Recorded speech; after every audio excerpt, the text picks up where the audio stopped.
इटा आमर बरगढ़ जिला मुख्य डाक्तरखाना है। तो आपण मैंने देखुं इटा मुख्य द्वार आमर बहिर्विभाग यहाँ जेन देखुन आमर कैंसर डॉक्टरखाना जेन गुटे भी डॉक्टर नैन। तो यहाँ सीधा अपन एंट्रांस करेंगे।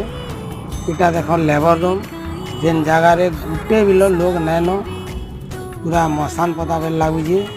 जेन के देखले गुटे जड़े जे देखला थी बेले डरी मरवा मात्र जड़े लोग देखुन और बाकी सब मेला मेला जे खा खा लगुचे देखला यदि जड़े जीवा बेले डरी मरवा से रेफर हॉस्पिटल बोलसन बिल।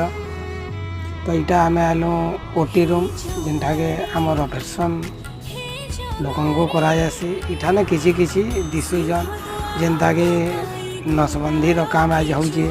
तो इन हेतिर लगी भीड़ टी जना